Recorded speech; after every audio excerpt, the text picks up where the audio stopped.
హల్లెలూయా. అందరం అలాగే లేచి నిలబడి ఉండగా హెబ్రీయులకు రాసిన పత్రిక 2వ అధ్యాయము 1, 2, 3, 4 వచనాలను మనం చదువుకుందాం. హెబ్రీయులకు రాసిన పత్రిక 2వ అధ్యాయము 1, 2, 3, 4 వచనాలు మనం చదువుకుందాం. కావున మనము వినిన సంగతులను విడిచిపెట్టి కొట్టుకొని పోకుంటున్నట్లు వాటి యందు మరి విశేష జాగ్రత్త కలిగి ఉండవలెను. ఎందుకనగా దేవదూతల ద్వారా పలుకబడిన వాక్యము స్థిరపరచబడినందున ప్రతి అతిక్రమమును అవిధేయతయు న్యాయమైన ప్రతిఫలము పొంది ఉండగా ఇంత గొప్ప రక్షణను మనము నిర్లక్ష్యము చేసిన యెడల ఎలాగూ తప్పించుకుందాము. పరిశుద్ధుడా, మహోన్నతుడా, స్తోత్రాలు చెల్లిస్తున్నాము. ఈ సమయంలో చదువుకున్నటువంటి లేఖనము మీది, దానికి తేటగా అర్థం ఇచ్చేవాడు నీవే ప్రభువా. మరుగుపరచండి. నా స్వరముతోటి పిల్లలతో మీరు మాట్లాడటానికి పొందుకోమని యేసుక్రీస్తు పరిశుద్ధ నామమున ప్రార్థన అడుగుచున్నాము. ఆమేన్. అందరూ కూర్చోండి.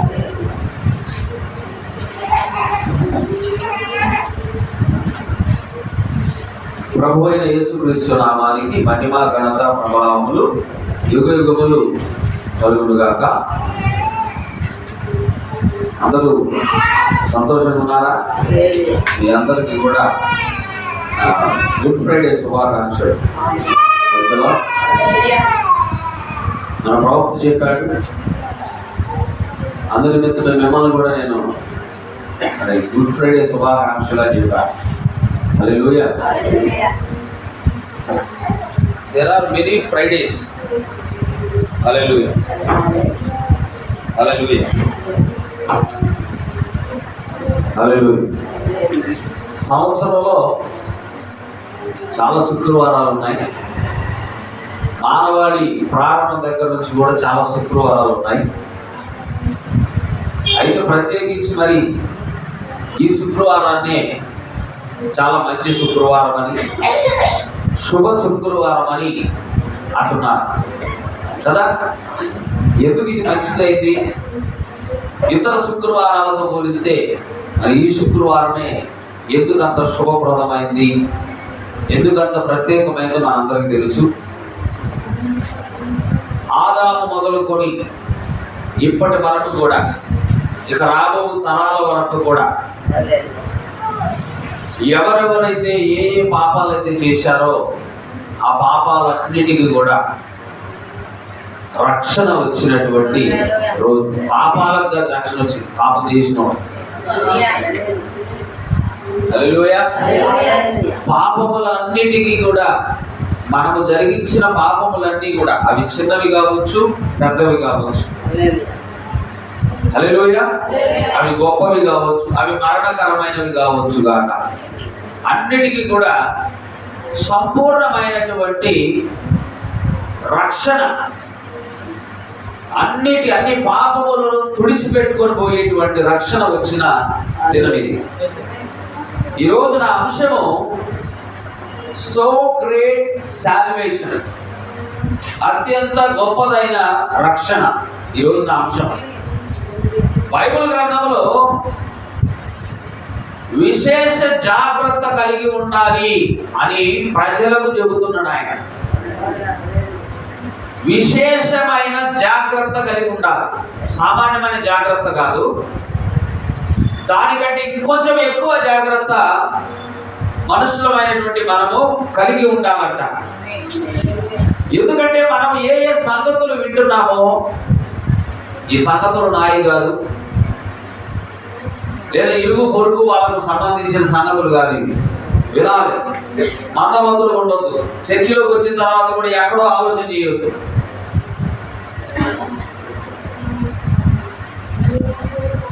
బైబిల్ గ్రంథంలో ఏ మాట చెప్పినా కూడా అది చాలా సీరియస్గా తీసుకోవాలి. మనం ఏదో చిన్నపిల్లలు చేస్తాం అది చేసామనుకోండి, బైబిల్ చెప్తుంది కొట్టుకుపోతావు. ఏమవుతావు?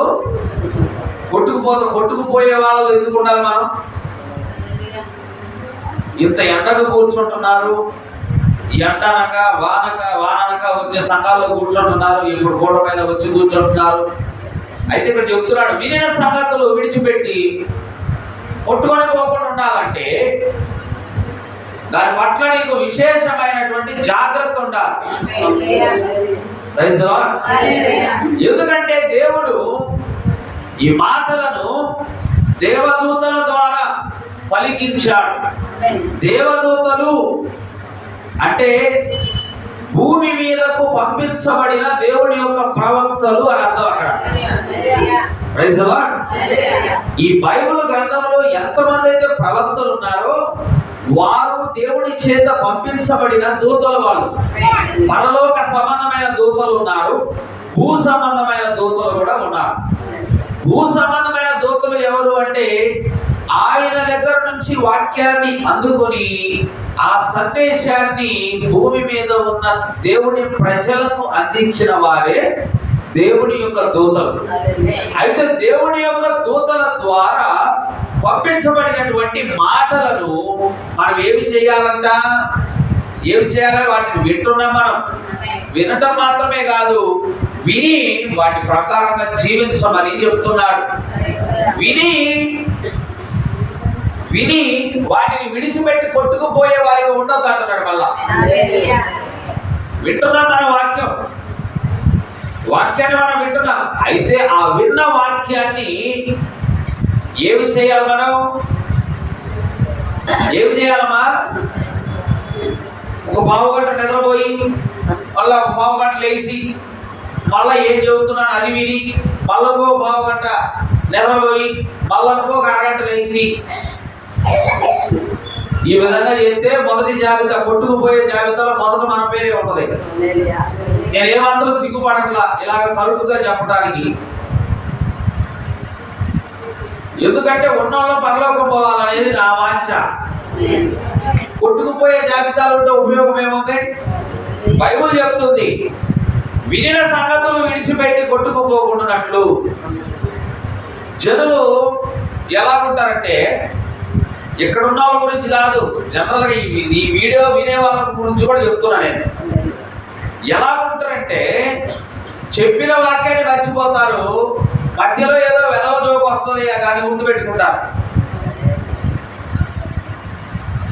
చెప్పిన వాక్యాన్ని అంతటిని పక్కన పడేస్తారు. ఏదైతే నవ్వు తెప్పిస్తుందో దాన్ని గుర్తు పెట్టుకుంటారు. బయటికి వెళ్ళిన తర్వాత అది చెప్పుకొని మళ్ళీ నవ్వుకుంటారు.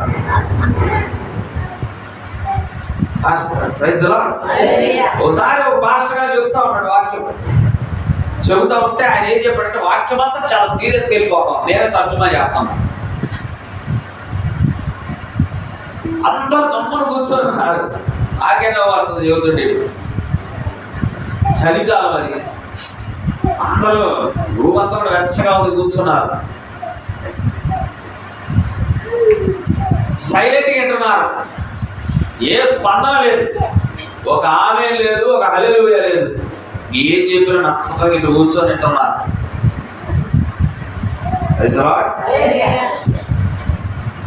అయితే ఆ పాస్టర్ గారు ఏం చెప్పాడంటే, ఒక కుక్క సామెత చెప్పాడు.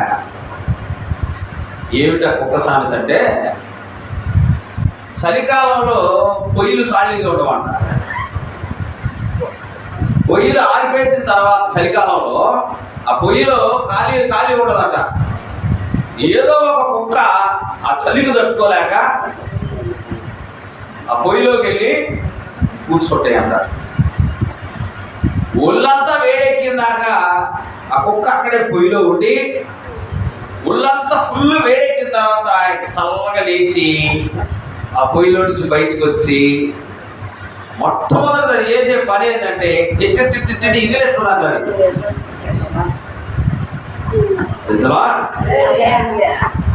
అప్పటిదాకా పొయ్యిలో కూర్చొని అంటించుకున్న బోడిది ఏదైతే ఉందో అది బయటకు బయట విదిలేస్తుంది అంట.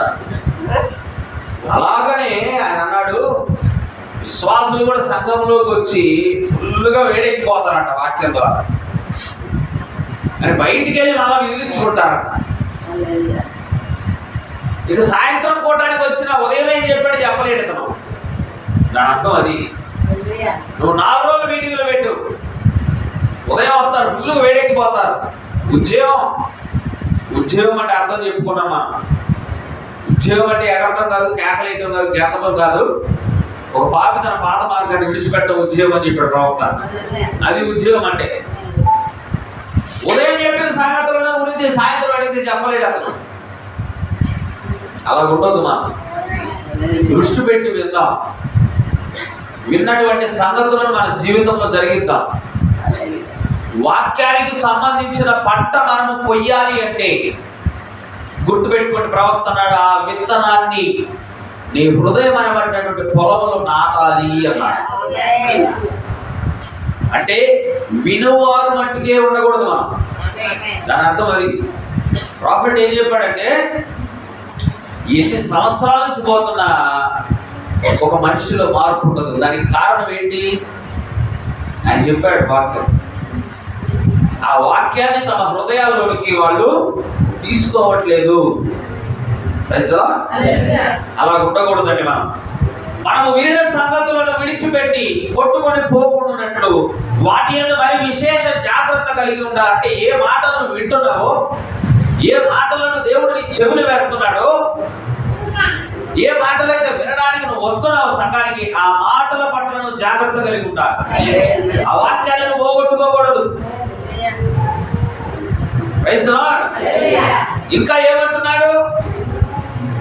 దేవదూతల ద్వారా పలుకబడిన మాటలు అవి స్థిరపరచబడ్డాయి.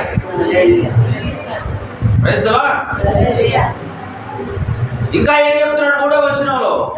ఇంత గొప్ప రక్షణను మనము నిర్లక్ష్యం చేసిన ఎడల ఏ లాభం తప్పించుకుందాము. దేవుడు మనకు రక్షణ ఇచ్చాడు. అయితే ఆ రక్షణ ఎలాంటిది? అక్కడ రాయబడింది, రక్షణ చాలా గొప్పది అంటున్నాడు. ఇంత గొప్ప రక్షణను మనము నిర్లక్ష్యం చేసిన ఎడల ఏ లాభం తప్పించుకుందాము. ఇప్పుడు నా ప్రశ్న ఏమిటంటే, నా టైటిలే ఇంత గొప్ప రక్షణ. హల్లెలూయా. ఏమిటి రక్షణలో ఉన్న ప్రత్యేకత? ఎందుకు ఈ రక్షణ చాలా గొప్పదైంది? ఎవరైనా వివరించగలరా? ఇంత గొప్ప రక్షణను నిర్లక్ష్యం చేస్తే మనము ఎలాగ తప్పించుకుందాము? 3 విషయాలు చెప్పాడు. గొప్ప రక్షణ, నిర్లక్ష్యం, తప్పించుకోవడం. 3 విషయాలు ఉన్నాయి ఇక్కడ. గొప్ప రక్షణ ఉంది. ఈ గొప్ప రక్షణను ఒక మనిషి నిర్లక్ష్యం చేస్తే వాడు ఎలాగ తప్పించుకుంటాడు అని బైబిల్ గ్రంథం అడుగుతుంది, ప్రశ్నిస్తుంది. ఇంతకీ ఈ రక్షణ ఎందుకంత గొప్పదైంది? నూతన నిబంధనలో పౌలు గారు హెబ్రీ సంఘానికి ఈ పత్రికను రాస్తున్నాడు. ఆయన ఎందుకు ఈ రక్షణ గొప్పది? పాతకాలంలో పాత నిబంధనకు చెందినటువంటి ప్రవక్తలు ఉన్నారు, పాత నిబంధనకు చెందిన భక్తులు ఉన్నారు. వాళ్ళు అనుభవించిన ప్రాయశ్చిత్తంతో పోలిస్తే ఇక్కడ చెప్పబడినటువంటి ఈ రక్షణ ఎందుకు అంత గొప్పది? ఏమన్నా అర్థమవుతుందా? అర్థమైంది ఏమన్నా? ఏమంటున్నాడు ఇక్కడ? ఇంత గొప్ప రక్షణను మనం నిర్లక్ష్యం చేసిన ఎడల ఎలాగ తప్పించుకుందాము? ఎందుకు ఈ రక్షణ అంటే, ఈ నూతన నిబంధనలో దేవుణ్ణి విశ్వసించినటువంటి ప్రజలకు దొరికేటువంటి ఈ రక్షణ ఎందుకు గొప్పదైన రక్షణ అయింది? ఎందుకు ఈ రక్షణ అంటే, నువ్వు నేను పొందుకునేటువంటి రక్షణ ఎందుకు అంత గొప్పదైందంటే, ఈ రక్షణ ఒక మానవుల ద్వారా మనకు కలిగింది కాదు. నాతోనే ఉన్నారా? ఈ రక్షణ ఒక సేవకుడి ద్వారానో లేదా ఒక ప్రవక్త ద్వారానో మనకు లభించిన రక్షణ కాదని. ఇంత గొప్ప రక్షణ అని అన్నాడు పౌలు గారు. ఎందుకు ఇది గొప్ప రక్షణ అయింది అని ఆలోచన చేస్తే, ఈ రక్షణ ఒక మానవుడి ద్వారానో లేదా ఒక దేవదూత ద్వారానో లేదా ఒక మనిషి ద్వారానో ఒక ప్రవక్త ద్వారానో ఒక అధికారి ద్వారానో సైనికుడి ద్వారానో ఒక ధనవంతుడి ద్వారానో వచ్చింది కాదు, ఒక జ్ఞాని ద్వారానో వచ్చింది కాదు. ఇది ఈ రక్షణ ఎందుకు గొప్పదైందంటే దేవుడి ద్వారానే కలిగింది ఈ రక్షణ. ఈ రక్షణ మన దగ్గరకు వచ్చిందంటే ఇంత గొప్ప రక్షణ ఎవరి ద్వారా సాధ్యమైంది, ఎవరి ద్వారా మనకు వచ్చింది, మనకు లభించింది ఉచితంగా అంటే దేవుడి ద్వారానే ఈ రక్షణ మనకు వచ్చింది. అందుకని ఇది సామాన్య రక్షణ కాదు, ఇది గొప్పదైన రక్షణ. Praise the lord.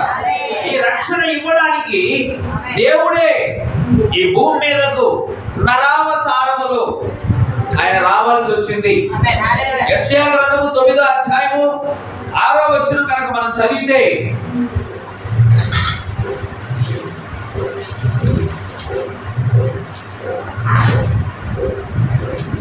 ఏలయనగా మనకు శిశువు పుట్టెను, మనకు కుమారుడు అనుగ్రహింపబడెను. ఇక్కడ శిశువు గురించి మాట్లాడుతున్నాడు ఆయన. ఒక శిశువు పుడతాడట మన కొరకు, మనకు బదులుగా ఒక కుమారుడు అనుగ్రహించబడ్డాడట. అయితే ఆ శిశువు మీద, ఆ శిశువు భుజము మీద రాజ్య భారం ఉంటుందంట. ఆశ్చర్యకరుడు, ఆలోచనకర్త, బలవంతుడైన దేవుడు, నిత్యుడగు తండ్రి, సమాధానకర్తయగు అధిపతి అని అతనికి పేరు పెట్టబడెను. అంటే ఆ శిశువు లోపల ఏ లక్షణాలు ఉన్నాయో ఆ పేర్లు తెలియజేస్తున్నాయి. ఆయన ఎలాంటి వాడు? ఆ పుట్టబోయేటువంటి శిశువు అతను ఆశ్చర్యకరుడు. ఆ పుట్టబోయే శిశువు ఒక ఆలోచనకర్త. ఆ పుట్టబోయే శిశువు సామాన్యుడు కాదు గాని బలవంతుడైన దేవుడు అని రాయబడి ఉంది. అలాగనే ఆ శిశువే నిత్యుడగు తండ్రి, అలాగనే ఆ శిశువే సమాధానకర్తయగు అధిపతి అని ఆయన పిలువబడుతున్నాడు. ఎవరండి? ఆ శిశువు. ఆ శిశువు మనకు అనుగ్రహించబడ్డాడు. దేనికి అనుగ్రహించబడ్డాడు ఆయన? దేనికి అనుగ్రహించబడ్డాడు? మనందరికీ రక్షణ ఇవ్వడానికి ఆయన అనుగ్రహించబడ్డాడు. అందు నిమిత్తమే మరి దేవుడే ఒక శరీరాన్ని ధరించుకొని ఈ భూమి మీదకి వచ్చిన వాడిగా ఉన్నాడు. తిమోతికి రాసిన మొదటి పత్రిక 3వ అధ్యాయము 16వ వచనం.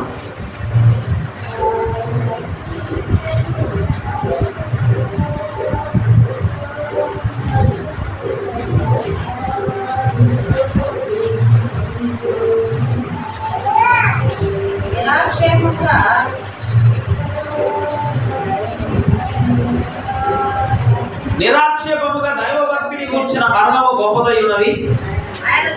ఆయన అంటే ఎవరు? ఆయన అంటే ఎవరు? అక్కడ దేవుడు అని పెట్టాలి.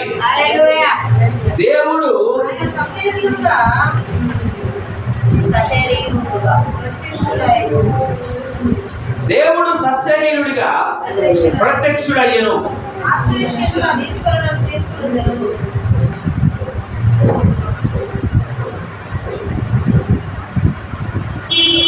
ఆయన సశరీరుడిగా ప్రత్యక్షుడయ్యను, ఆత్మ విషయమున నీతిపరుడని తీర్పు నొందెను, దేవదూతలకు కనబడెను, రక్షకుడని జనులలో ప్రకటింపబడెను, ఆరోహణుడై తేజోమయుడైను. Praise the Lord. హల్లెలూయా.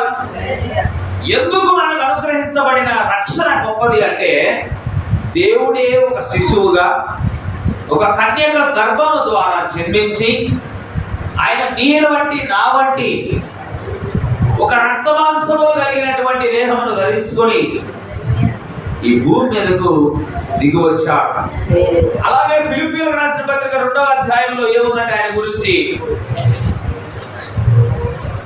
తాను దేవుడై ఉండి దాసుని స్వరూపమును ఆయన ధరించుకున్నాడు. 2వ అధ్యాయం 6వ వచనం.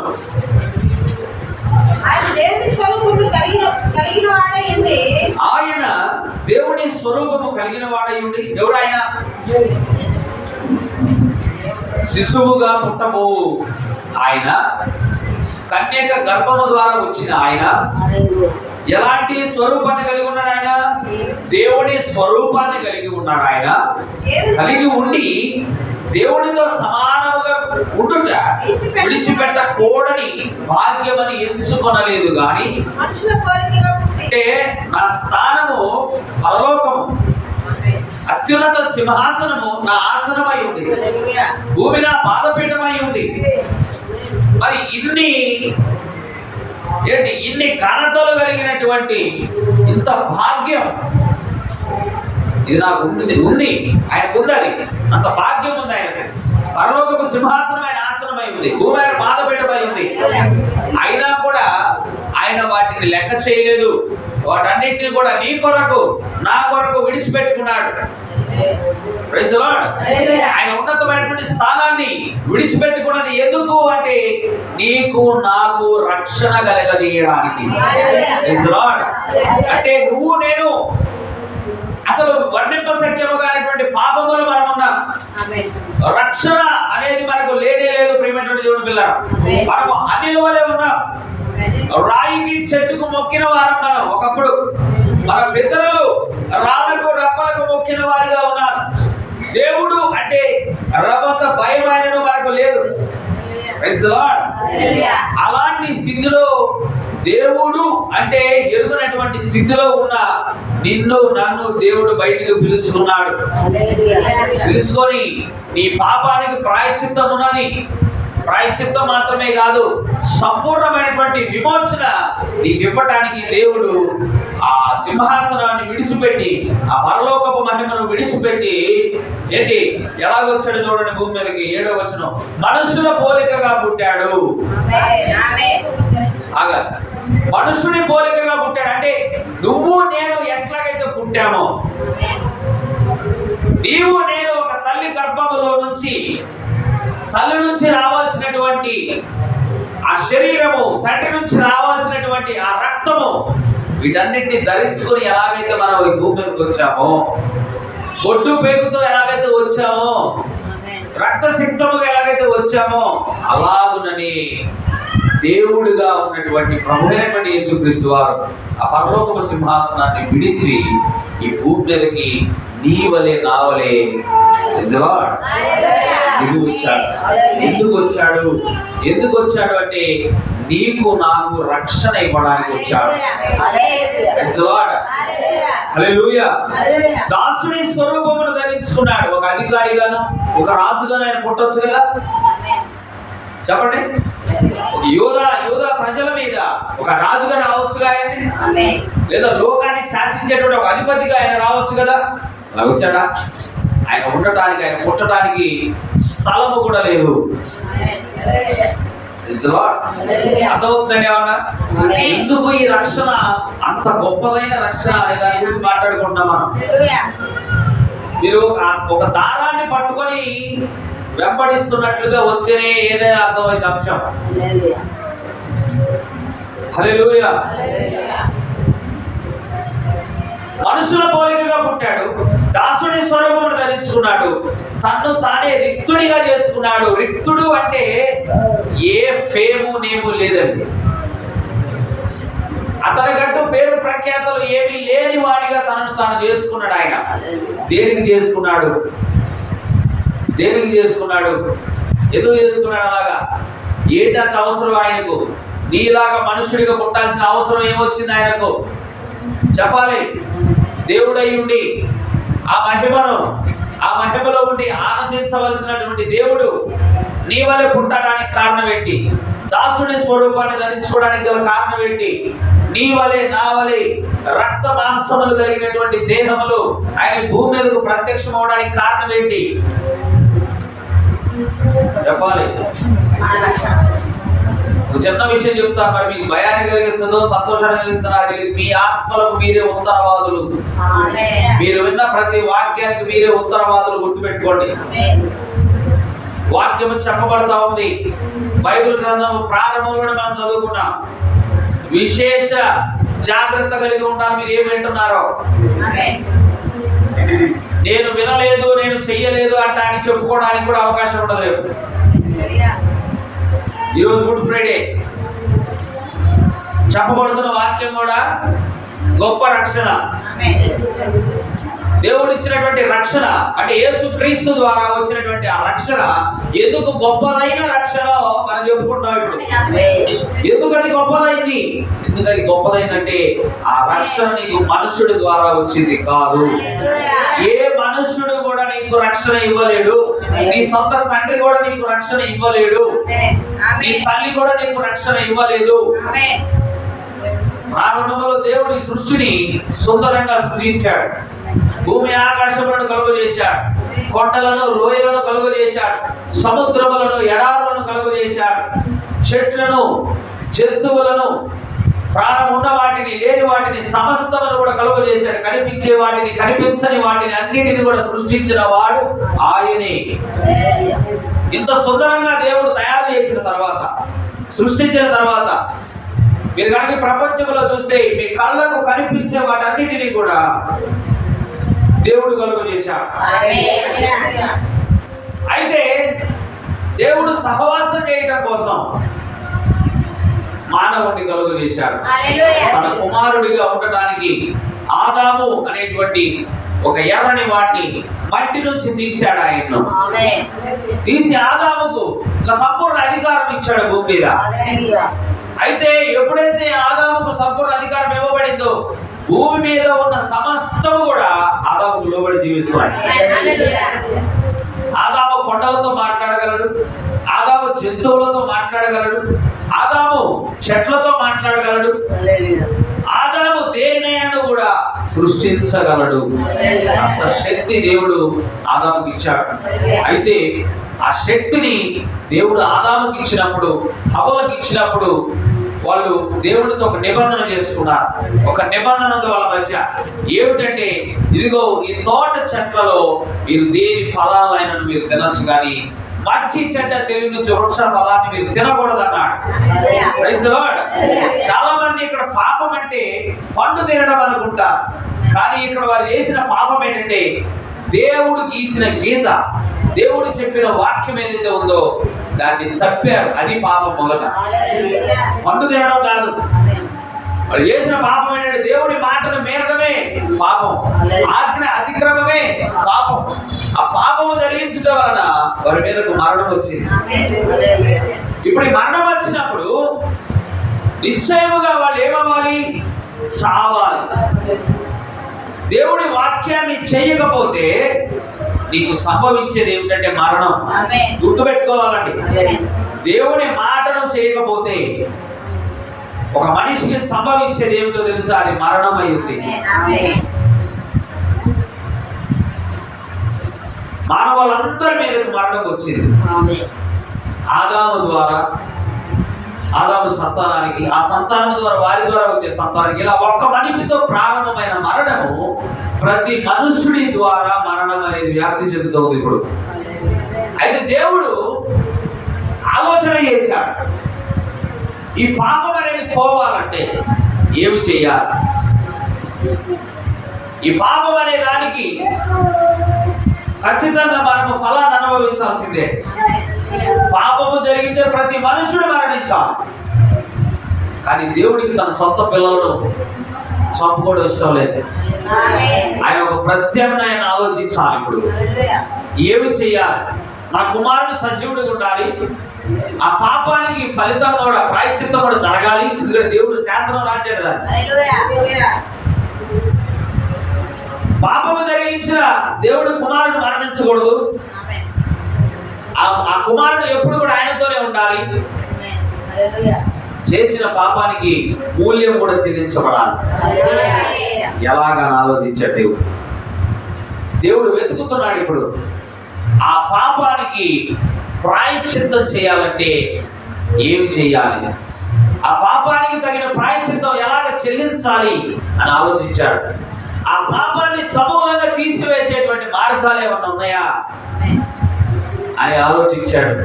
అప్పుడు ప్రాయశ్చిత్తం వచ్చింది. అటోన్మెంట్ అంటారు దాన్ని. అటోన్మెంట్. ఇవాళ రెండు పదాలకు మధ్య ఉన్న తేడాను మీరు గమనించాలి. Atonement and salvation.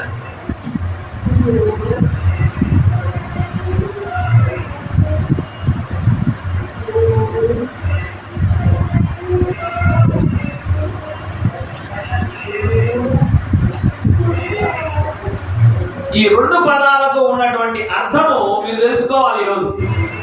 ఈ రెండింటికి మధ్య ఉన్న తేడాలను ఈరోజు మీరు తెలుసుకోవాలి. దేవుడు ఏదైనా తోటలో వారి నిమిత్తము దేనిని వధించాడు చూడండి.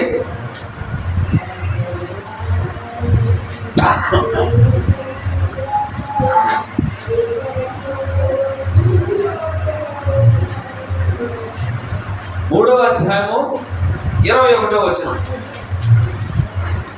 దేవుడైన యెహోవా ఆదామునకును అతని భార్యకును చర్మపు చొక్కాయలను చేయించి వారికి తొడిగించెను. చాలు. ఇక్కడ ఆదాము హవ్వలు పాపం చేసినప్పుడు దేవుడు వారి నిమిత్తము గొర్రెలను వధించాడు. బాగా వినాలండి. గొర్రెలను వధించి ఆ చర్మాలతోటి వారికి చొక్కాయలను చేయించి వారికి తొడిగించాడు. వారికి తొడిగించినప్పుడు ఆ గొర్రెల యొక్క రక్తము చేత చేయబడ్డ చర్మాలు కాబట్టి ఆ చర్మాల నుండి రక్తం కారుతుంది. ఉన్నారా? ఉన్నారు నాతో? అర్థమైంది ఏమన్నా?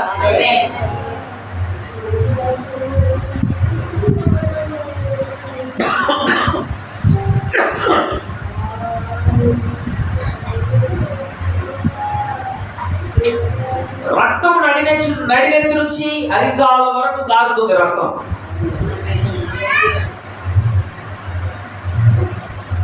దేవుడు వారిని చూసినప్పుడు ఆ గొర్రెల యొక్క రక్తము కనపడతా ఉంది దేవుడికి. దేవుడికి ఆదాముకి మధ్యలో ఒక పొర అడ్డొస్తుంది. దేవుడికి ఆదాముకి మధ్యలో ఒక పొర, ఒక ఎర్రని పొర అడ్డుగా నిలబడుతుంది.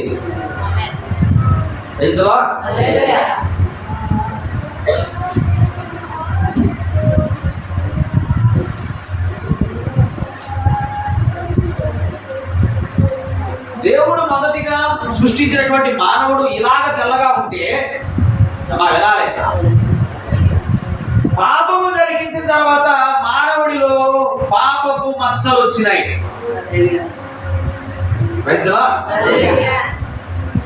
ఇలా ఉన్న మానవుడు, ఈ తెల్లగా ఉన్నటువంటి మానవుడు పాపం జరిగించినప్పుడు పాపపు మచ్చలు వచ్చినాయి. ఈ పాపపు మచ్చలు కానరాకుండా, ఈ మరకలు కానరాకుండా దేవుడు ఈ మరకలు కానరాకుండా దేవుడు ఏం చేశాడు? ఒక రక్తపు పొరను మొలగట్టుగా వేశాడు.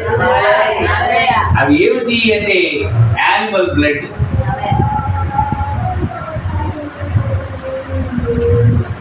పశువు యొక్క రక్తాన్ని వారి మీద వేశాడు. వారి మీద వేసినప్పుడు ఆ రక్తపు, ఆ పాపపు మరకలు ఇక దేవుడికి ఏ మాత్రం కాని రావట్లేదు. ఉన్నారమ్మా? ఉన్నారా?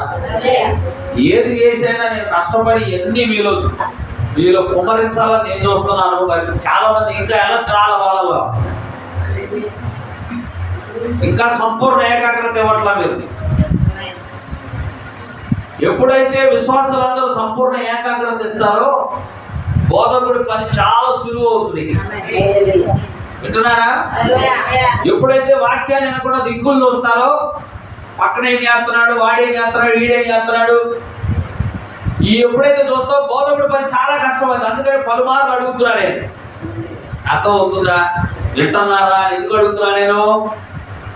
ఎందుకని ఇంకా చాలా మంది ఇంకా అలర్ట్లోకి రాలేదు, అందుకు అడుగుతున్నా. ఆదాము అవ్వలు పాపం చేసినప్పుడు దేవుడు వారి నిమిత్తం అటోన్మెంట్ చేశాడు. అటోన్మెంట్ అంటే ప్రాయశ్చిత్తం చేశాడు. దేని ద్వారా చేశాడంటే పశువుల రక్తము ద్వారా చేశాడు. ఈ అటోన్మెంట్ జరిగించిన తర్వాత వారి మీద ఏముందంటే పశువు రక్తం ఉంది. ఈ పశువు రక్తము వారి పాపపు మరకలను కప్పుతున్నాయి కానీ ఆ మరకలను పూర్తిగా తీసేయట్లేదు. హల్లెలూయా. మీరు పాత నిబంధన గ్రంథం అంతా చూస్తే ప్రజలు పాపాలు చేస్తూ పశువులను తీసుకొచ్చి ఆ రక్తాన్ని ఆ యొక్క నిబంధన మందస్సు మీద ప్రోక్షించి దాని వలన వాళ్ళు ప్రాయశ్చిత్తాన్ని పొందుతున్నారు. Praise the lord. చూడండి లేవి కాండము 17వ అధ్యాయము 11వ వచనం.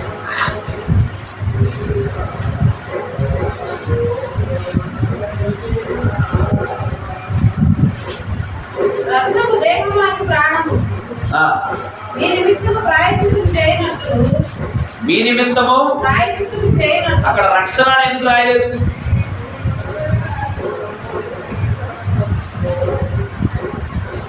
వింటున్నారా?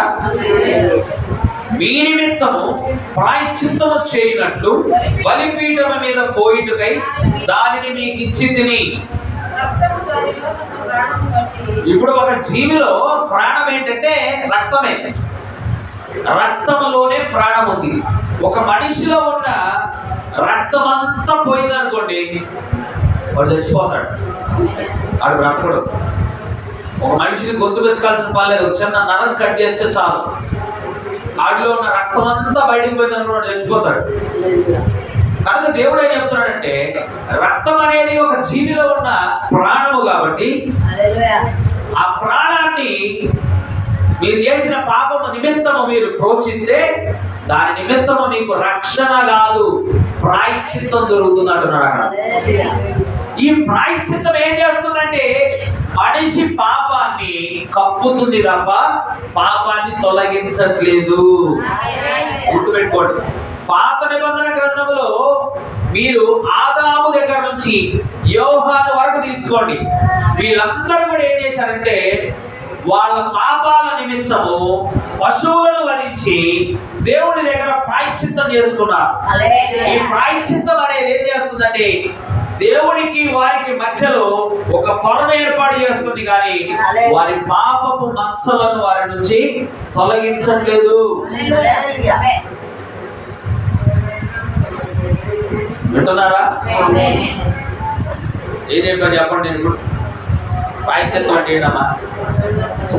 ప్రాయశ్చిత్తం అంటే ఏంటి చూడరా?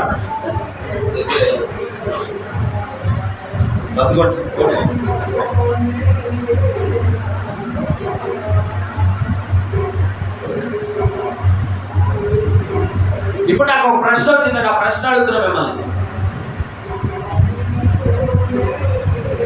ఆదాము దగ్గర నుంచి యోహాను వరకు వాళ్ళు చనిపోయిన తర్వాత ఎక్కడికి వెళ్ళారు చెప్పండి నాకు.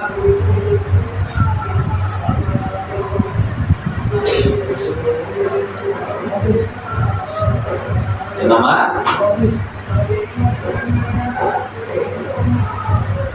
వాక్యం తెలిసిన వాళ్ళు చెప్పండి. వాళ్ళు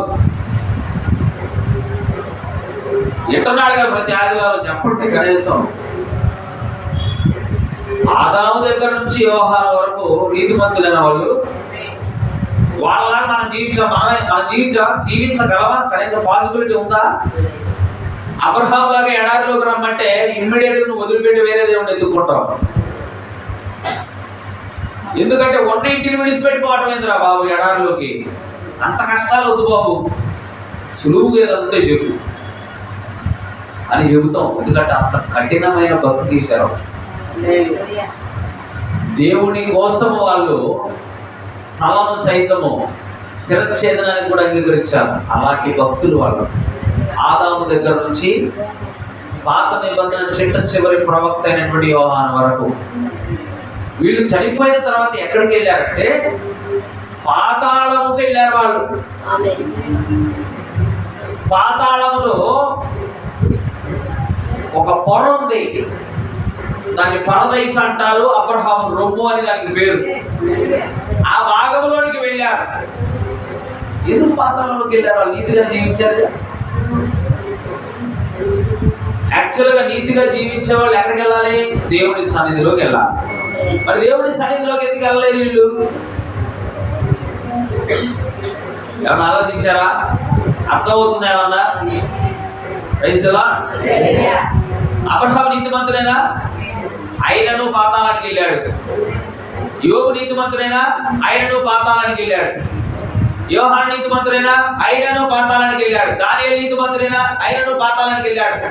భూమి మీద బ్రతికిన దినాల్లో దేవుని వాక్యానికి సాక్షులు వాళ్ళు జీవించలేదా? మరి అయినా నువ్వు పాతాళానికి ఎందుకు వెళ్ళారు? మీరు ఇప్పుడు నన్ను అడగాల్సిన మాట ఏంటంటే, వాళ్ళు పాతాళానికి వెళ్ళినట్టు ఆధారాలు ఉన్నాయా?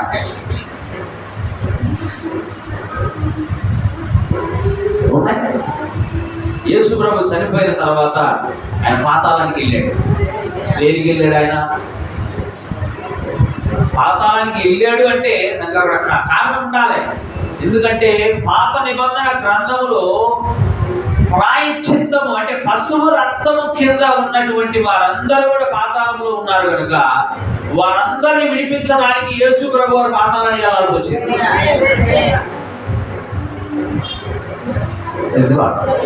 మరి వాళ్ళు ఆల్రెడీ పశువు రక్తం కింద ఉన్నారు కదా, వాళ్ళకి ఆల్రెడీ ప్రాయశ్చిత్తం ఉంది కదా, అయినా వాళ్ళకి యేసు ప్రభు మరణం దాకా ఎందుకు ఎదురు చూడాలి వాళ్ళు?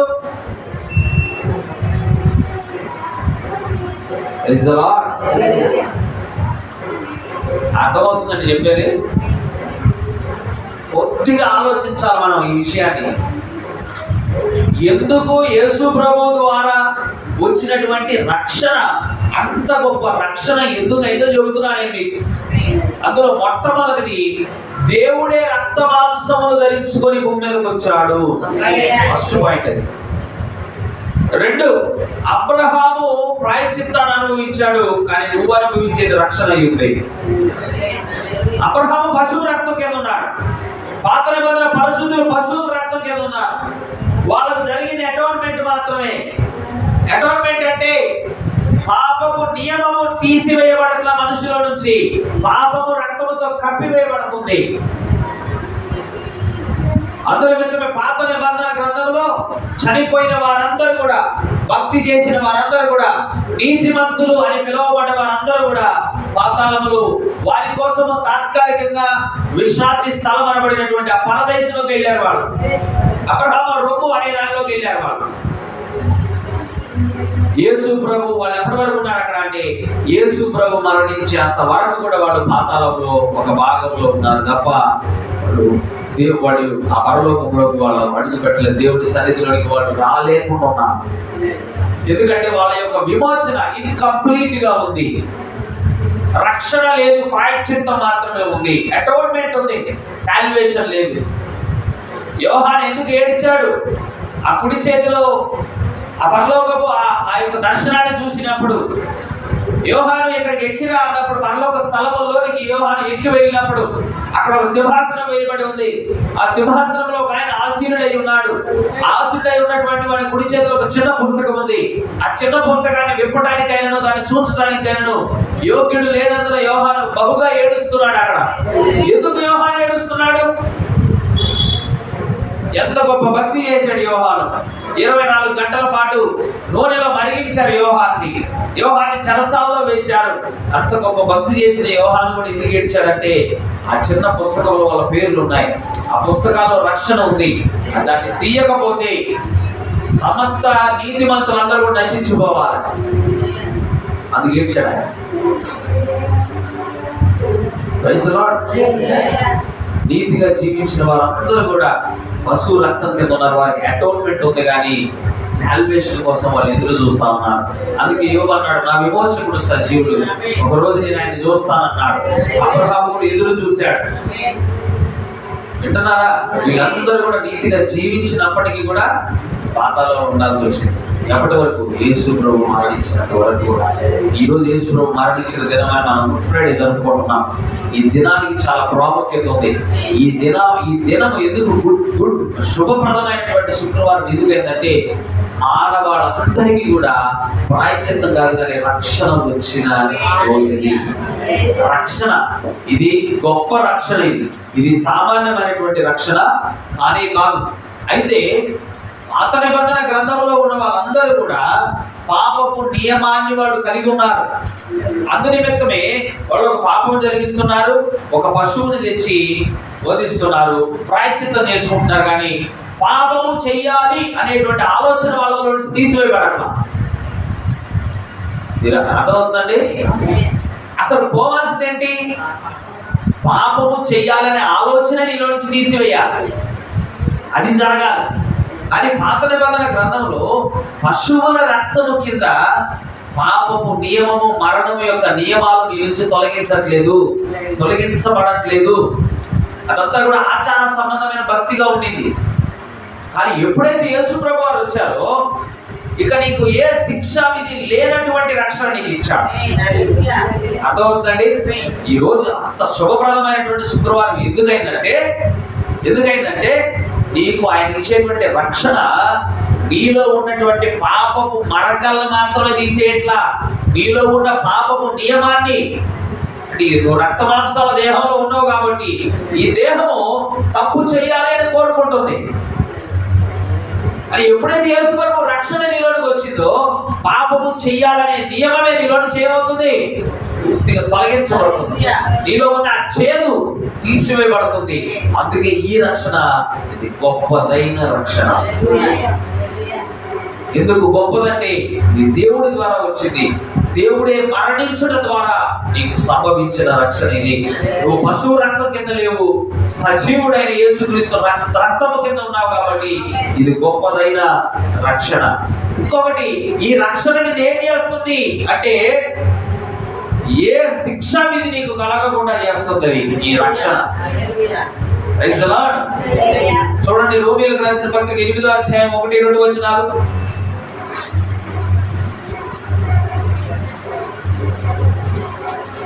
కాబట్టి ఇప్పుడు క్రీస్తు యేసునందున్న వారికి ఏ శిక్షా విధి లేదు నీకు. ఇక నో కండెమ్నేషన్.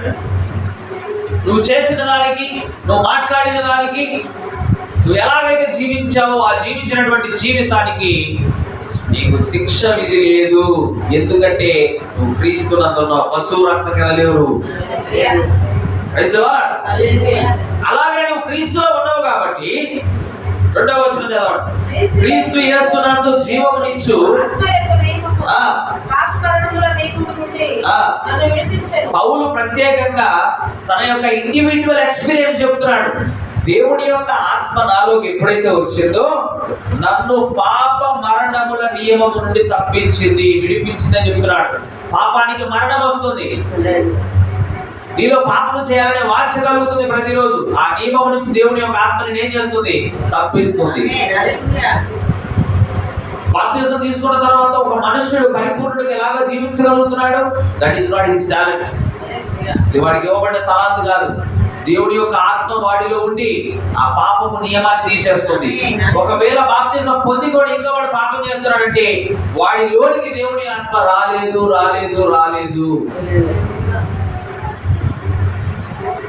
వాడు ఇంకా ప్రార్థన చేయాలి, వాడు ఇంకా దేవుడి దగ్గర వేడుకోవాలి ఆయన ఆత్మ కొరకు. దేవుని ఆత్మ వచ్చి నేను పాపం చేయమని నీకు చెప్పదండి. ఒకటిలో దేవుని ఆత్మ ఉంటే వాడు పాపము చేయజాలని బైబిల్ గ్రంథంలో ఉంది. ఎందరైతే దేవుని ఆత్మ చేత నడిపించబడుతున్నారో వాడు దేవుడి కుమారులు అనబడుదురు. వాడు పాపము చేయజాలని బైబిల్ గ్రంథంలో. హల్లెలూయా. మరేమో నిద్ర లేవాలి.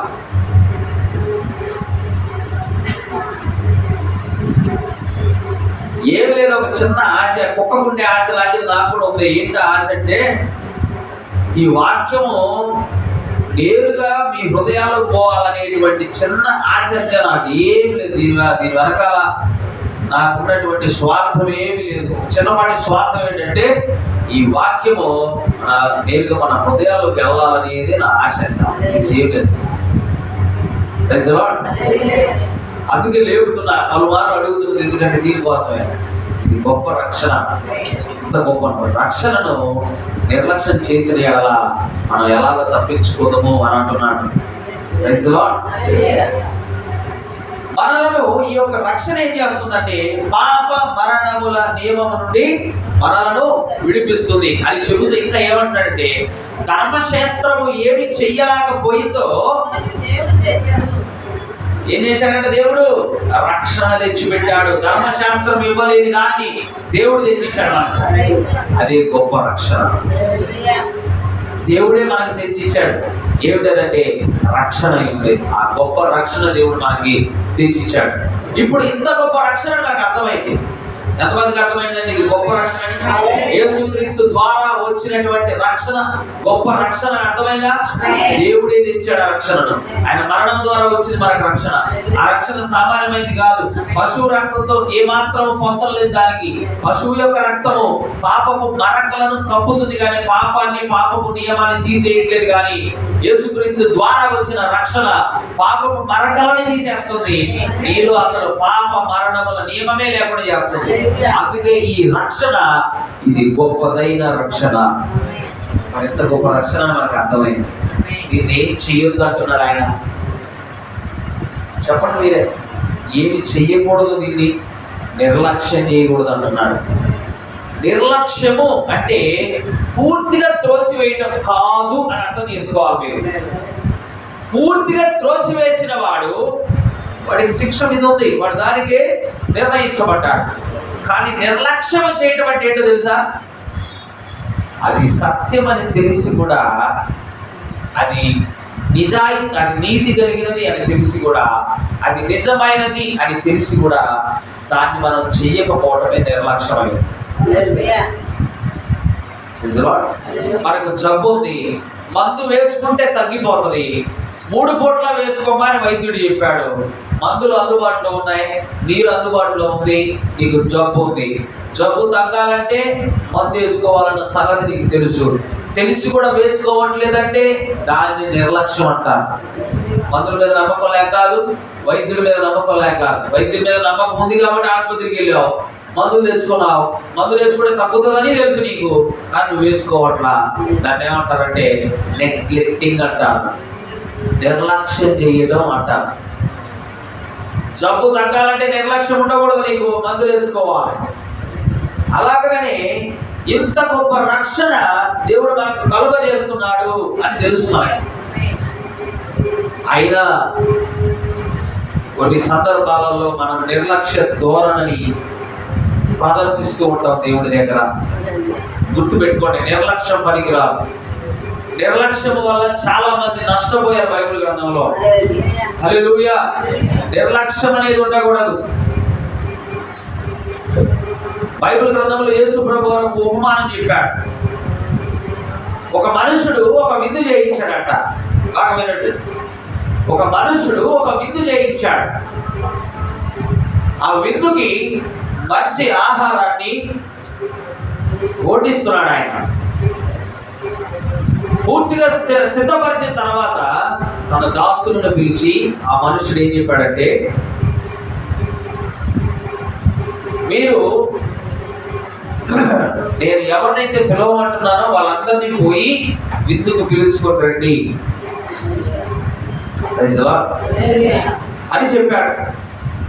దాసులకు చెప్పాడు, విందుకి జనాలను ఆహ్వానించి పిలవండి పోండి అని చెప్పాడు.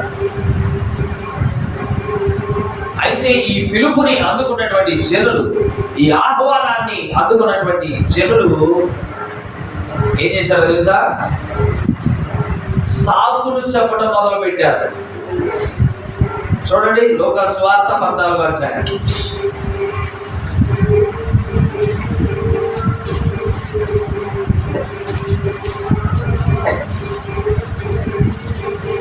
లోకా సువార్త 14వ అధ్యాయము 16వ వచనం.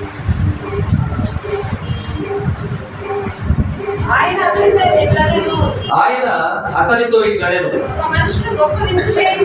ఒక మనుషుడు గొప్ప విందు చేయించి అనేకులను పిలిచెను.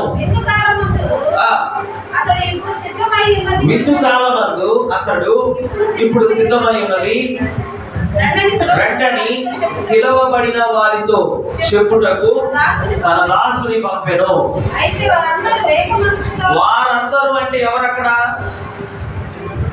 ఎవరినైతే ఆ మనుష్యుడు పిలవాలి అని అనుకున్నాడో వాళ్ళందరూ కూడా ఏం చేశారంటే నెపములు చెప్పసాగిరి, అంటే సాకులు చెబుతున్నారు. వాళ్ళు ఎందుకు రండి అంటే, అలాగ మనుషుడు తెలియదా? విందుందా తెలీదా? మరి 2 ఉన్నాయని తెలిసి కూడా ఏం చెప్తున్నారు? వాళ్ళు సాకులు చెబుతున్నారు. ఆ సాకులు ఎలాంటివి చూడండి.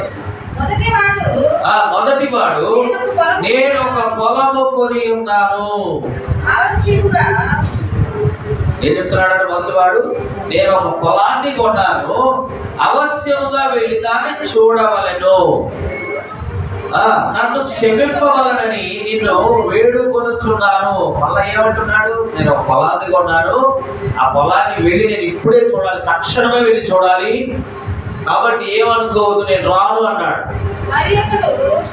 ఇంకొకడు వచ్చాడు, 5 జతల ఎడ్లను కొని ఉన్నాను, వాటిని పరీక్షింప వెళ్ళుచున్నాను, నన్ను క్షమింపవలనని వేడుకొనుచున్నాను నేను. ఇంకొకడు వచ్చి ఏమన్నాడంటే, ఇప్పుడే 5 జతల ఎడ్లను నేను కొన్నాను, కాబట్టి వాటిని నేను పరీక్షించాలి, ఏమో జబ్బు కొన్నాను, మంచి కొన్నాను, వాటిని చూడాలి పోయి, కాబట్టి ఏమనుకోవద్దు, విందుకు నేను ఇప్పుడు రాలేను. మరి ఒకడు నేను ఒక స్త్రీని వివాహం చేసుకున్నాను, అందుచేత నేను రాలేనను. చాలు. ఇవి మన నిజ జీవితాలకు కనెక్ట్ అయ్యేటట్టున్నాయి కదా. అమ్మ ప్రార్థనకు రండి అమ్మా అంటే ఊరు వెళ్తున్నానులే, రేపు ఆదివారం ఊరు వెళ్తాను, శనివారం టీవీ దగ్గర కూర్చుంటారు తప్ప శనివారం ఊరేళ్ళే పని పెట్టుకోరు, శుక్రవారం ఊరేళ్ళే పని పెట్టుకోరు, బుధవారం ఊరేళ్ళే పని పెట్టుకోరు. ఎందుకంటే సోమవారం నుంచి శనివారం దాకా వచ్చేటువంటి ఎపిసోడ్ చూడాలి. అయ్యోడు చూస్తా నువ్వు ఆ రోజు పోతే. కాబట్టి ఆదివారమే వెళ్ళాలి, ఆదివారమే మనకి తీరికొన్న వేళ. ఈ వాక్యం మీకోసం ఈరోజు, ఈ వాక్యం నా కోసం కూడా. చెప్పేటువంటి సాకులు, పొలాన్ని కొన్నాను, పొలం వెళ్ళి చూడాలి, వింత అయిపోయిన తర్వాత పోకూడదా? పొలం ఏమైనా పరిగెడుతుందా? పొలం ఏమైనా పరిగెడుతుందా? నువ్వు చూడకపోతే పొలం అక్కడ నుంచి వాళ్ళు పారిపోతా, విందుకు వచ్చి భోజనం చేసి పోవచ్చుగా. అలాగే ఇంకొక ఆయన అంటున్నా, 5 జతల ఎద్దులను కొన్నా నేను, అవి మంచివో కాదో పరీక్షించడానికి నేను వెళ్తున్నాను, ఇప్పుడే తీరిందా నీకు? విందంతా తెలుసు కదా, విందుకు నీకు ఆహ్వానం ఉందని తెలుసు కదా. సాకులు చెప్తున్నారు వాళ్ళందరూ. తర్వాత చూడండి, నేను ఒక స్త్రీని వివాహం చేసుకున్నాను, నాకు మొన్నే పెళ్ళయింది, నేను రాలేదు. ఇవాళ కూడా సంఘములకు రావాలంటే అన్ని పనులు అడ్డుపడతాయి మనకు. రేషన్ కార్డు ఇస్తున్నారంటే ఏ పనులు అడ్డు రావు, రేషన్ ఇస్తున్నారంటే ఏ పనులు అడ్డు రావు మనకు. ప్రభుత్వం నుంచి వచ్చేటువంటి పథకాలకు వెళ్ళి తెచ్చుకోవాలంటే ఏది కూడా అడ్డు రాదు మనకు. అని దేవుడి సన్నిధికి రావాలంటేనే మనకు అన్ని అడ్డు వస్తా ఉంటాయి. అదేమిటో, ఆసుపత్రికి పోయేది కూడా ఆదివారం పెట్టుకుంటాం. ఆసుపత్రికి పోవాలని ఆదివారమే, ఎందుకంటే నీకు తేలుతుంది కాబట్టి. గుర్తుపెట్టుకోండి, దేవుడు విశ్రాంతి దినాన్ని పరిశుద్ధపరిచాడు, దాన్ని ఆచరించమని కూడా చెప్పాడు. ఆయన్ని కలుసుకోవడానికి, ఆయనతో గడపడానికి ఒక ప్రత్యేకమైనటువంటి దినాన్ని దేవుడు మన కోసం ఏర్పాటు చేశాడు. మనకు పునరుత్థాన దినం మనం ఆదివారాన్ని ఆచరిస్తాం. గమనించండి, 7 రోజుల్లో 6 రోజులు పని చేసుకో, ఒక రోజు మాత్రం దాన్ని నేను పరిశుద్ధపరిచాను, నువ్వు దాన్ని ఆచరించాలని చెప్పాడు దేవుడు. దాన్ని ఖచ్చితంగా చేయాలి మనం. దాన్ని కూడా దొంగలిస్తున్నాం మనం ఈరోజు. ఆదివారాన్ని కూడా దొంగలిస్తున్నాం మనం. అలా దొంగలించకూడదు ప్రేమటువంటి దేవుడి పిల్లలు, శాపగ్రస్తులు అవుతాం మనం. ఒక్క దినాన్ని మనం ఆయనతో గడపాలి. బైబిల్ గ్రంథం కూడా చెప్తుంది కదా, భక్తిహీనులతో నివసించడం కంటే నీ మందిర ఆవరణములో నివసించడం అది శ్రేష్టం. అది ఒక్క దినము 1000 దినముల కంటే శ్రేష్టమైంది అని చెప్పబడతా ఉంది. అంటే ఒక్క దినము మనం వస్తే మనము ఎంత శ్రేష్టతను పొందుకుంటున్నామంటే 1000 దినముల శ్రేష్టతను మనం పొందుకుంటున్నాం. అంత లాభపడుతున్నాం మనం.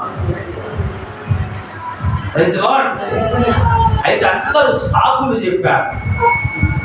ఆ పని ఉంది, ఈ పని ఉంది, అక్కడికి వెళ్తున్నాము, ఇక్కడికి వెళ్తున్నాము. అయ్యో ఆ రోజు కుదరదు కదా.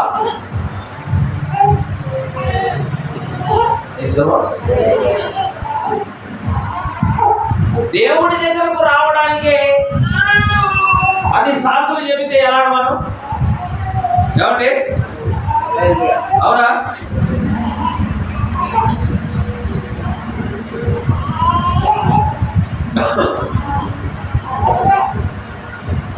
ఒక చిన్న విషయాన్ని నేను మీకు చూపించాలని చెప్తున్నా.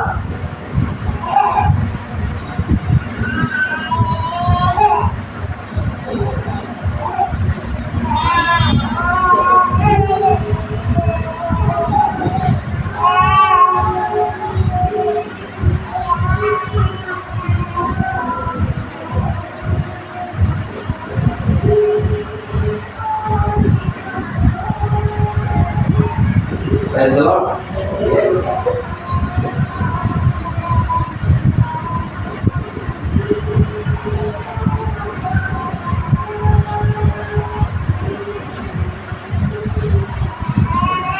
ఇక్కడ చూడండి, if you forsake him now, ఇప్పుడు గనక మీరు ఆయన్ని ఎడబాసినట్లయితే, దేవుడు అంటున్న మాటలు, ఇప్పుడు మీరు గనక దేవుణ్ణి మీరు ఎడబాసినట్లయితే లేదా అంగీకరించినట్లయితే, ఆయన ఒప్పుకోకపోయినట్లయితే, ఆయన పట్ల మీరు నిర్లక్ష్య ధోరణి గనక వ్యవహరించినట్లయితే, దేవుడు అంటున్నాడు, హీ సెడ్, దేవుడు చెప్పాడట, ఇన్ యువర్ కలామిటీస్, మీ ఉపద్రవ కాలములలో, అంటే మీరు సమస్యలు ఎదుర్కొంటున్న వేళ, మీరు ఇబ్బంది పడుతున్న వేళ, దేవుడు అంటాడు, he will only laugh at you, ఆయన మిమ్మల్ని చూసి నవ్వుతాడు అని చెప్తున్నాడు.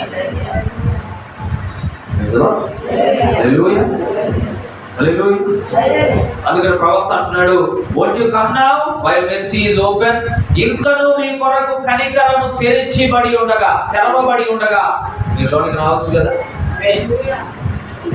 ఇప్పుడు దేవుడు కనికరం దొరుకుతుంది మనకు. ద్వారం తెరవబడి ఉంది, ఇప్పుడే రావచ్చు కదా ఆయన కృప పొందుకోవడానికి. అది మూసివేయబడిన తర్వాత మనం ఆపదల్లో పడ్డప్పుడు, నువ్వు దేవుడిని జ్ఞాపకం చేసుకుంటే దేవుడు ఏం చేస్తాడంట? ఒక మాటమే లేదంట. ఏం చేస్తాడంట? నవ్వుతాడంట ఆయన. ఎందుకు తెచ్చుకోవాలి సార్ అలాంటిది? ఎందుకు సాకులు చెప్పేవారిగా ఉండాలి మనం? ఆదివారం రావాలంటే బట్టలు ఉతుక్కోవాలని ఎందుకు చెప్తున్నాం? ఆదివారం రావాలంటే అన్నం కూర కాలేదని ఎందుకు చెప్తున్నాం? ఇంకా దేవుడి సన్నిధికి రావాలంటే నేను సాకులు చెప్తున్నాం మనం ఈరోజు. నీకు తెలుసు ఆదివారం అంటే దేవుడు సన్నిధికి పోవాలని తెలుసు. Praise the lord. అందుబాటులో ఉండి రావట్లేదంటే దాని అర్థం ఏంటంటే దాన్ని నెగ్లెక్టింగ్ అంటావు, నిర్లక్ష్య ధోరణి అంటావు దాన్నే. దేవుడు అంటాడు, మీరు ఇప్పుడు నన్ను నిర్లక్ష్యం చేస్తే, ఇప్పుడు మీరు నన్ను ఎడబాసినట్లయితే, మీ ఉపద్రవ కాలములలో, మీరు ఇబ్బంది పడే కాలములలో మిమ్మల్ని చూసి నేను నవ్వుతాను అన్నాడు ఆయన. అందుకని ఏం చేయాలంటే ప్రవక్త, కరుణ ఇంకా ఉండగానే, కృప ఇంత ద్వారములు తెరవబడి ఉండగానే ఇప్పుడే రా, రేపు కాదు, ఎల్లుండి కాదు. Praise the Lord. హల్లెలూయా. మిగిలి ఉండేది ఒకటే, ఇక తీర్పే. వీళ్ళందరూ సాకులు చెప్తున్నారట. అప్పుడు యజమానుడు ఏం చేశాడు చూడండి, విందు యజమానుడు ఏం చేశాడంటే, అప్పుడు దాసుడు తిరిగి వచ్చి ఈ మాటలు తన యజమానుడికి తెలియజేయగా, ఆ దాసుడు వెళ్ళాడు, కబుర్లు చెప్పాల్సిన వాళ్ళందరికీ కబుర్లు చెప్పాడు. చెప్పిన తర్వాత వాళ్ళు తిరిగి సాకులు చెప్పారు. నేను పొలాన్ని కొన్నాను, వెళ్ళి చూడాలని ఒకడు, నేను ఎద్దులు కొన్నాను, పోయి దాన్ని పరిశీలన చేయాలి ఒకడు, ఇంకొకటి నేను ఇప్పుడే పెళ్లి చేసుకున్నాను, రావడం కుదరదు అని చెప్పి ఒకడు. ఇలా సాకులు చెప్పిన తర్వాత ఈ దాసుడు వెళ్ళాడు యజమానుడి దగ్గరికి వెళ్ళి, అయ్యా మీరు పిలవబడిన వాళ్ళందరినీ నేను పిలిచాను, కానీ వాళ్ళు రకరకాల సాకులు చెబుతున్నారు విందుకు రావడానికి, వాళ్ళు రానంటున్నారు, సాకులు చెబుతున్నారు అని చెప్పినప్పుడు ఆ ఇంటి యజమానుడు కోపపడి, నీవు త్వరగా పట్టణపు వీధుల్లోనికి, సందులలోనికి వెళ్ళి బీదలను, అంగహీనులను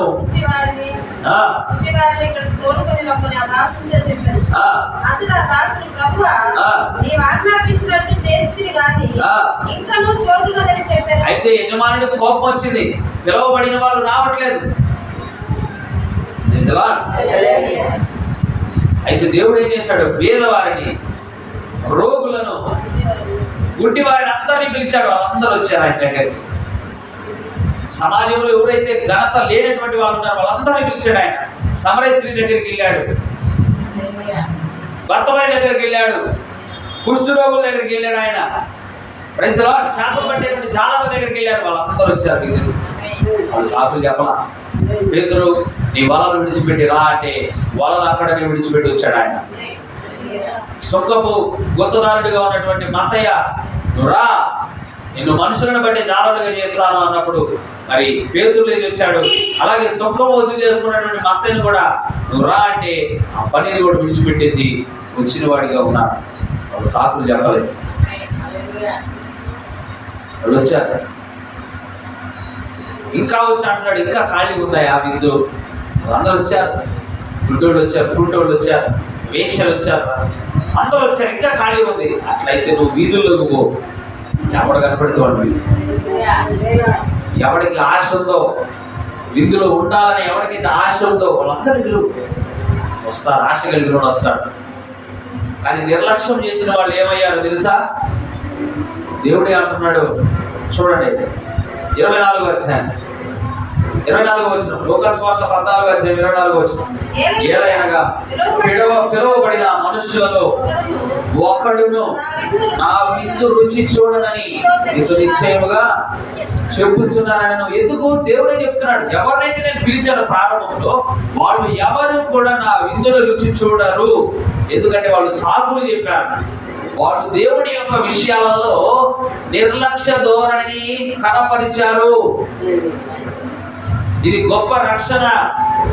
ఈ రక్షణ దగ్గర మనం కనుక నిర్లక్ష్యం చేస్తే, ఈ రక్షణ విషయంలో మనం నిర్లక్ష్య ధోరణి కనుక మనము వ్యవహరిస్తే, కనపరిస్తే, మనం తప్పించుకునే మార్గం ఎక్కడుంది చెప్పండి? ఉందా? తప్పించుకునే మార్గం ఉందా మనకు? హల్లెలూయా. తప్పించుకునే మార్గమే లేదు. No way of escape.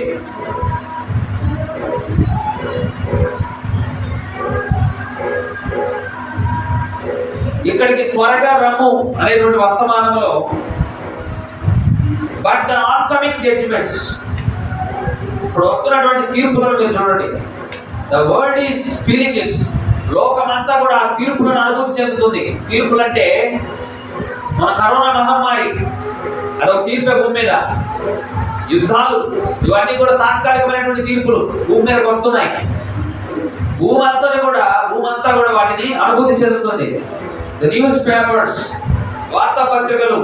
I have heard that in the Pentagon. ఇప్పుడు అమెరికా దేశంలో పెంటాగాన్ ఉంది. మన దగ్గర ఇక్కడ సిబిఐ ఎలాగో అక్కడ పెంటాగాన్ ఉంది. I don't know, but they say that they don't know what to do. అయితే అధికారులు చెప్తున్నారంట, మరి ఇలాంటి పరిస్థితుల్లో మేము ఏం చేయాలో మాకు అర్థం కావట్లేదని వాళ్ళు కూడా అంటున్నారంట. అంటే రానయ్యున్నటువంటి తీర్పుని తప్పించుకునేటువంటి మార్గము ఏ ఇంటెలిజెన్స్ బ్యూరో దగ్గర కూడా లేదండి. సిబిఐ కూడా రానున్నటువంటి తీర్పు నుంచి తప్పించలేడు. మరి ఇప్పుడు ఏం చేయాలి? తప్పించుకోవాలంటే, ఆ రానయ్య ఉన్నటువంటి ఆ తీర్పును తప్పించుకోవాలంటే మనం ఏం చేయాలి? అయితే ప్రవక్త అంటున్నాడు, there is only one book can direct you on what to do. నువ్వేమి చెయ్యాలో నీకు చెప్పేటువంటి గ్రంథం ఒకటి ఉన్నది అంటున్నాడు. ఈ రానయ్య ఉన్న తీర్పును నువ్వు తప్పించుకోవాలంటే నువ్వేమి చెయ్యాలో మార్గాన్ని చూపించేటువంటి గ్రంథం ఒకటే ఉన్నది. That's God's Bible. అదేదో కాదు, దేవుడి యొక్క బైబిల్ గ్రంథం. That's the only thing that can tell you what to do. ఆ గ్రంథం మాత్రమే నువ్వు ఏమి చెయ్యాలో చెబుతున్నది. That's lift up your head. నీ తలను పైకెత్తి లుక్ అప్, పైకి చూసేటట్లుగా చేసేటువంటి గ్రంథం ఒకటే ఉన్నదండి. ఆ గ్రంథం తప్ప there is no way of escape. ఇంకా తప్పించుకునే మార్గమే లేదు లేదు లేదు. తప్పించుకునే మార్గము ఒకటే ఉన్నది, బైబిల్ గ్రంథంలోనే ఉన్నది. ఆ బైబిల్ గ్రంథంలోనే గొప్ప రక్షణ అనేది ఇవ్వబడింది మనకు.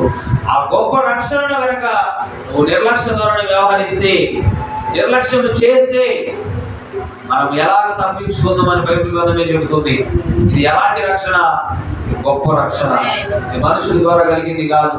దేవాది దేవుడే శరీరానుసారముగా ఈ భూమి మీదకి వచ్చి నీ వంటి నా వంటి దేహమును ధరించుకొని ఆ కలువరిలో తన రక్తాన్ని చిందించాడు ఆయన. మరి ఆ అంత గొప్ప రక్షణను మనం నిర్లక్ష్యం చేస్తే ఈరోజు ఎలాగ తప్పించుకుంటావు? రానయ్యటువంటి తీర్పు. నిర్లక్ష్యము అంటే వాక్యాన్ని పూర్తిగా నెట్టివేయడం కాదని చెప్పుకున్నావు. వాక్యము తెలుసు, దేవుడిని నమ్ముతున్నావు, కానీ సంఘానికి రావు. కానీ దేవుడి దగ్గర మోకరించాను అలవాటు లేదు, బైబిల్ చదివేటువంటి అలవాటు లేదు, వాక్యం ఎలాగ చెబుతుందంటే దాన్ని చేసేటువంటి అలవాటు లేదు. దాన్ని నిర్లక్ష్యం అంటారు. యేసుప్రభు దేవుడు నీకు తెలుసు, తెలీదా? తెలుసు. ఇంట్లో పటాలు ఉన్నాయి, బైబిల్ గ్రంథం చేతిలో ఉంది, అన్నీ తెలుసు నీకు. అన్ని తెలిసి చేయకపోతే దాన్ని నిర్లక్ష్యం అంటారు. పూర్తిగా తోసేయడం అంటే ఏంటో తెలుసా? యేసుప్రభు నేను నమ్మను అంట తోసేయడం. కానీ నువ్వు నమ్ముతున్నావుగా. అసలు నేను నమ్మను అనేది తోసివేయటం, కానీ నువ్వు తోసేయట్లేదు కదా. తోసివేయట్లేదు, అలాగని నువ్వు దాన్ని జరిగించట్లేదు. దాన్ని నిర్లక్ష్య ధోరణి అంటారు. ఆ నిర్లక్ష్యం ఉంటే మనం తప్పించుకునేటువంటి మార్గమే లేదండి. బైబిల్ గ్రంథమే చెబుతుంది. ఇంత గొప్ప రక్షణను మనం నిర్లక్ష్యం చేసినాడు. ఎలాగ తప్పించుకుంటున్నాం? నోవా 120 సంవత్సరాలు చెప్పాడు. 120 సంవత్సరాలు ఏకదాటిగా ఓడలోకి రండి మీరు రక్షించబడండి అని చెబితే ఎవరన్నా వచ్చారా? ఆ కాలానికి ఇవ్వబడిన రక్షణను కాదనుకున్నారు, సంపూర్ణంగా కాదనుకున్నారు, వాళ్ళు శిక్ష పొందారు. ఇవాళ మన పరిస్థితి కూడా అంతే. రక్షణ దొరుకుతున్న కాలంలోనే మనం వెళ్ళి రక్షణ పొందాలి. రేపు పొందుతాను, ఎల్లుండి పొందుతాను, నాకు నమ్మకం రావాలి, ఇవి కాదండి. దేవుడి నామంలో రక్షణ పొందాలని మనకు తెలిసిన వెంటనే మనం పరిగెత్తుకుంటూ పోవాలి. దేవుని ఆత్మ కోసం అడగాలి. ప్రభువా నన్ను నడిపించు అని నువ్వు అడగాలి దేవుడిని. ఇది నిర్లక్ష్యం చేసేటువంటి సమయం కాదు. హల్లెలూయా. దేవుడు మనందరికీ కూడా ఒక ఆలోచనను దయచేసి మరి కొట్టుకుపోయేటువంటి వారిలో మనం ఉండకుండా జాగ్రత్త కలిగి ఉండేటువంటి వారిలో మనల్ని ఉంచును గాక. మనకు ఆ జ్ఞానమును దయచేయును గాక. దేవుడి యొక్క పరిశుద్ధమైనటువంటి మాటలను హృదయంలో గుర్తించును గాక.